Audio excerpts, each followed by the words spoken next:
quando o ator mexe no texto e improvisa, você se ofende? Tem autor que se ofende à morte. Não, eu não aceito, porque, veja bem, tem um problema na novela, embora eu diga que a novela é um trabalho de equipe, e né?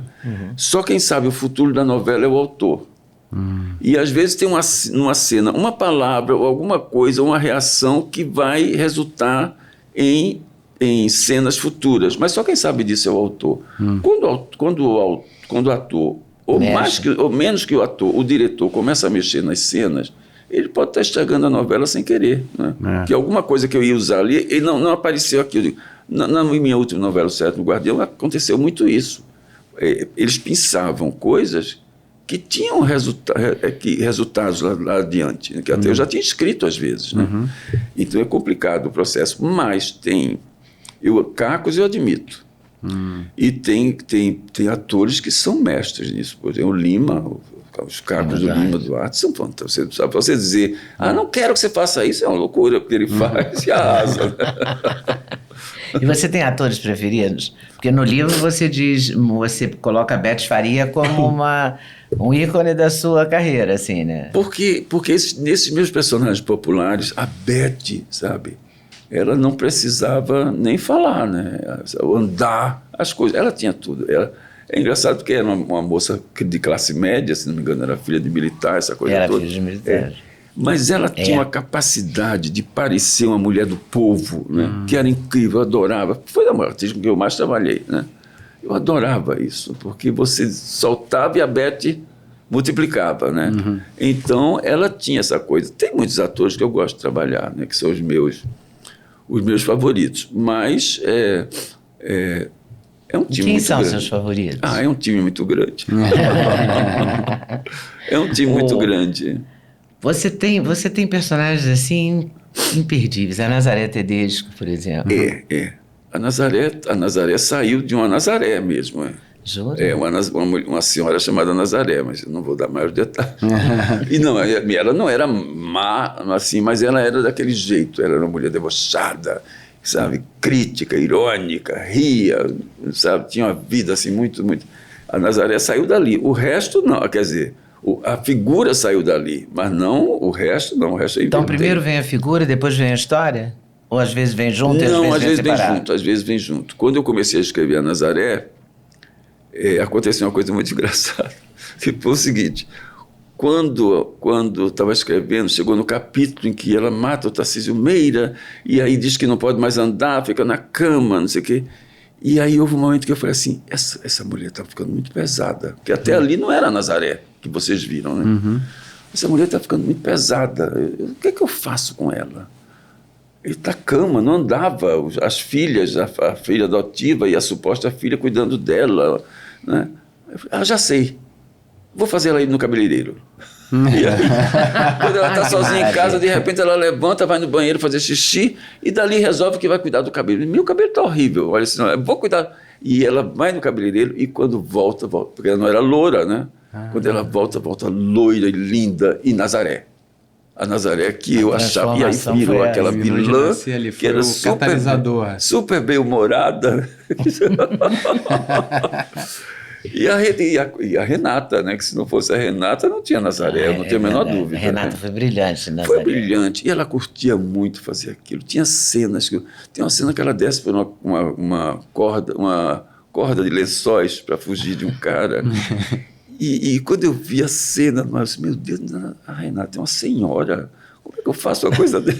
Mas só que eu olhava para a cara dela e eu via que ela estava curtindo fazer aquilo, descer. E você assiste, então, a novela? Assiste, é obrigatório. Você tem que assistir, tem que falar com o diretor, depois disso, se for o caso, né? Eu sempre dei sorte, porque assim, nunca tive problemas.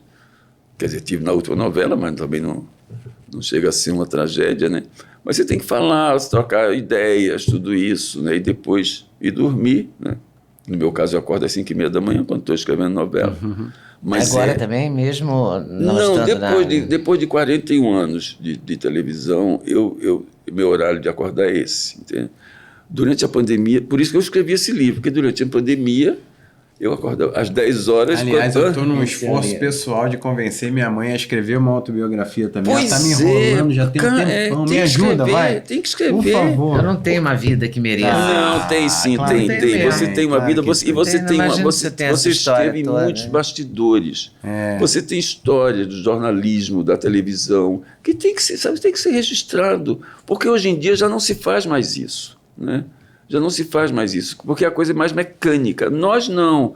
Na nossa época, a nossa época é uma coisa terrível, mas tudo bem. Mas Na nossa época, eu acho que, talvez porque não havia computador, essa coisa toda, internet, celular, as relações eram mais... A nossa época foi ótima. Então a gente tem que fazer um registro. Rio de Janeiro dos anos 80, 90, que a gente se divertiu horrores. A gente tem que fazer o registro disso, né? Entendeu? Porque depois... Né? Depois se perde. Depois se perde. Ouvi. Tem que fazer. Ouvi. Mas eu vou voltar para os personagens do Aguinaldo, porque Aguinaldo lançou a Marília Gabriela, atriz. Isso. Lançou. Foi Viviane Araújo, que você também lançou? Também. Viviane Araújo, a rainha de bateria do Salgueiro, a rainha de bateria. Tem uma escola aqui em São Paulo também, que ela é rainha de bateria, que eu vou fugiu agora o nome para mim. Porque para mim a Viviane e Salgueiro são unha cutícula, assim, eu não consigo separar. Ele lançou como atriz. Mas ele fez Maria do Carmo. Pois é. Que é a minha mãe. É a sua mãe mesmo? Não, é o nome da minha mãe e o personagem tem muito dela, né? Tem muito dela. Essa história é muito engraçada porque no meu primeiro trabalho como jornalista, ainda no Recife, em 1961, eu acho, 61, foi cobrir a campanha do Arraiz. Eu conto essa história no livro. Foi cobrir a campanha do Arraiz no Sertão. Porque naquela época o Sertão era um feudo dos coronéis e a direita sempre ganhava as eleições. E naquele ano tinha um candidato de esquerda que tinha chance, que era o Arraiz. Então o jornal onde eu trabalhava, A Última Hora, que era do Samuel Weiner, né, me escalou para acompanhar a caravana do Arraiz pelo Sertão. E foi uma coisa terrível, porque os coronéis não recebiam ele, ninguém queria saber, né? Mas um dia nós chegamos numa cidade chamada Belém de São Francisco, que é uma cidade na beira do Rio São Francisco, à margem do Rio São Francisco, é uma cidade muito bonitinha, né? Chegamos lá, teve o comício, o Arraiz falou, e não tinha nem 500 pessoas na plateia. Fomos dormir no hotel e saímos de lá muito cedo, né? E eu ainda com sono, nós viajávamos num ônibus, né? Os jornalistas iam no micro-ônibus, os outros não iam nos carros. E quando a gente vai passando assim na margem do Rio São Francisco, assim, ainda estava amanhecendo, né? Uma bruma. Eu vi uma mulher no meio do rio dando banho num bebê, né? Com lenço na cabeça, né? Dando banho num bebê, assim. E justamente quando a gente vai passando, ela ergueu o bebê de dentro da água e fez assim. Entende? E eu achei aquilo uma coisa tão espantosamente invulgar, né? Pro horário, sabe? Não sei, aquilo ficou na minha cabeça. Isso foi em 1961, eu acho. O Arraiz foi eleito em 62.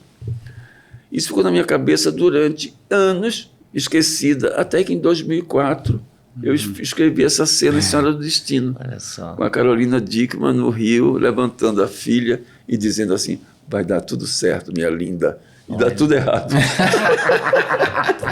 Mas depois dá certo, porque novela é novela. Depois, né? 40 anos guardado na tua cabeça, depois, fermentando. Mas a cena é bonita mesmo. Muito bonita, era uma coisa assim tão, sabe, insólita, né? Uma mãe com a criancinha, o jeito que a mulher levantou, parecia que ela estava adorando essa criança, o menino Jesus. E essa hora da manhã, né? O dia muito nascendo, cedo, uma hora imprópria até para dar um banho no bebê, né? Então, minhas novelas sempre partem de... vai aparecer um conselho tutelar para protestar contra ela. Sim. Minhas novelas sempre partem de coisas assim que eu vi, que eu, sabe...